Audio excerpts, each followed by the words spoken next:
Abanga, and I am a second year student BSIS. I'm taking a master's in international law with international relations, and I am from Cameroon in Africa. So I am happy on the occasion of this particular lecture in the Global Scale Awards to do this brief presentation about my country. My country is usually referred to as Africa in miniature, and as you would see from the supporting documents I'm going to be putting together, my country is a very peaceful and welcoming country, and it's home to many people from diverse parts of Africa, and of course, it attracts several tourists from the world.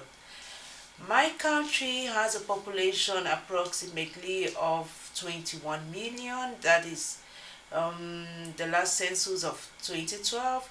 My country is a unitary state. My country has a president and a prime minister. My country is a very colorful country, and as you can see from my attire, we have different colors, and we have different outfits we wear to different occasions, like to church, like to parties, like to Christmas, like even what I wore to the international dinner last year. You're going to see that. We have feathers, we have hats, we have all sorts of colors. My country is a bilingual country. We speak English and French, and then we have our local dialects. There are over 250 of them, and we have like over 250 ethnic groups in my country. So you can imagine, for such a population, that's a wow.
And my country, it's like 80% religious, mainly Christians, and well, the dominant one is the Catholic religion.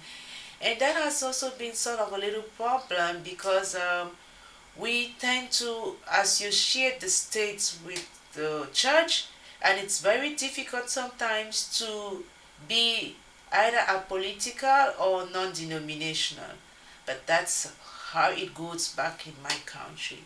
So in my country, you have 10 regions before there were provinces, and each of these regions has its own color. If you see from the map of my country, you have the northern region with its own particularities, you have the southern region, you have the eastern region where you have the pygmies, those very short people, and those people who are still living like the early man used to live, and who love living in their caves and in their trees, and who are still like not wanting any what can I say, colonization. No, not really colonization, but what can I say, modernization. Yeah, that's the word.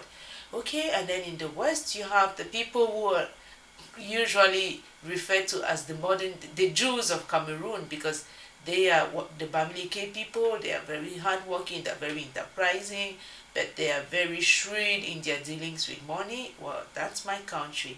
And in the littoral you have the people called the Douala people, the Sawa people, and they are the ones who claim to have met the white man first, and who know how to behave like the white man, who know how to enjoy themselves. They drink a lot and they party a lot, and that's another particularity of my country. We do have a lot of feasts and celebrations for whatever reason. If a baby is born, that's a cause for celebration. If somebody dies, that's a cause for celebration. If you pass an exam, oh, that's a big party. If you get married, wow, those are several days of partying, and that's how life goes in my country. Talking about